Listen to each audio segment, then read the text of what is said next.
महाकालेश्वर ज्योतिर्लिंग। जय भोलेनाथ।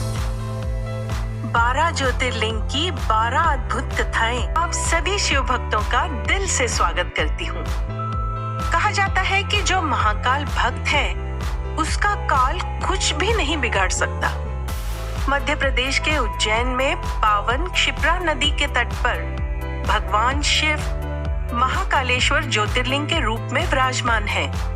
श्री महाकालेश्वर ज्योतिर्लिंग भारत में 12 प्रसिद्ध ज्योतिर्लिंगों में से तीसरा है, किंतु अगर प्रभाव की दृष्टि से देखा जाए तो इसका स्थान पहला होना चाहिए। महाकाल के इस मंदिर का निर्माण 6वीं शताब्दी में किया गया था। महाकालेश्वर ज्योतिर्लिंग का अपना एक अलग ही महत्व है। माना जाता है कि महाकालेश्वर ज्योतिर्लिंग पृथ्वी पर स्थापित एकमात्र दक्षिण मुखी शिवलिंग है। प्राचीन युग में पूरी दुनिया का एक मानक समय माना जाता था, जो कि यहीं से निर्धारित होता था। ये ज्योतिर्लिंग जहां स्थापित है, उसके शिखर से कर्क रेखा होकर गुजरती है। इसे पृथ्वी की नाभि स्थल की तरह मान्यता प्राप्त है।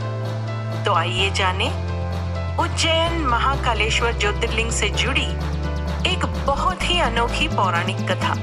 आज की उज्जैन नगरी पूर्व काल में अवंतिका नाम से एक रमणीय नगरी थी। इसी नगरी में एक बहुत ज्ञानी और शिव भक्त ब्राह्मण रहता था, जिनका नाम वेद प्रिय था। उनके 4 आज्ञाकारी पुत्र थे। ये भगवान शिव के बहुत बड़े भक्त थे।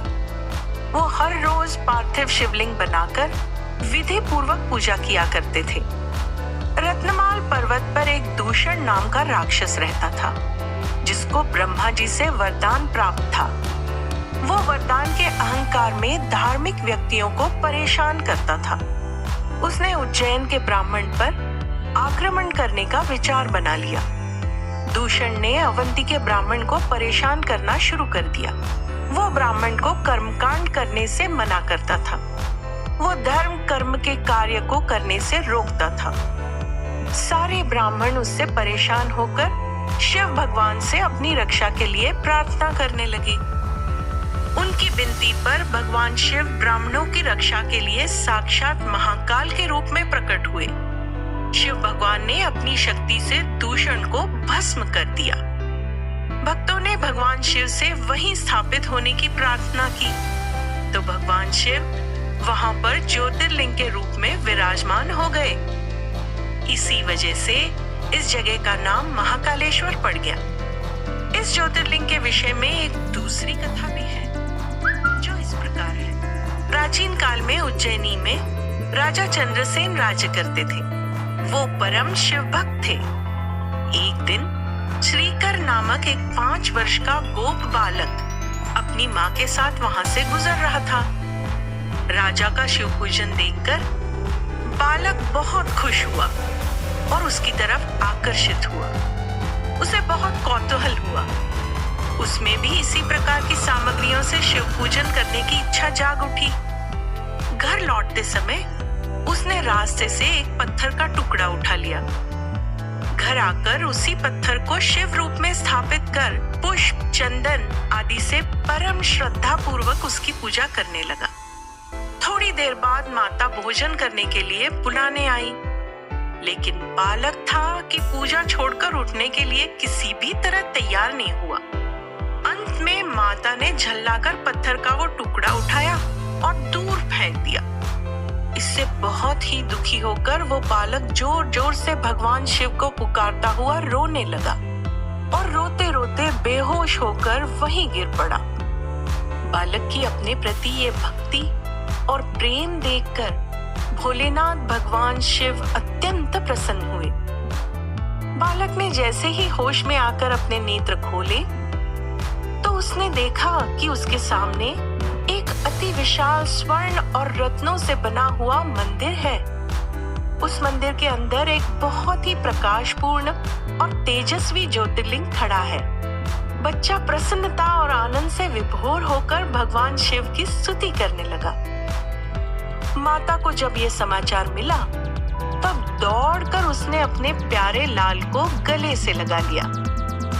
पीछे राजा चंद्रसेन ने भी वहां पहुंचकर उस बच्चे की भक्ति और सिद्धि की बड़ी सराहना की। धीरे धीरे वहां बहुत भीड़ जुट गई। इतने में उस स्थान पर हनुमान जी प्रकट हो गए।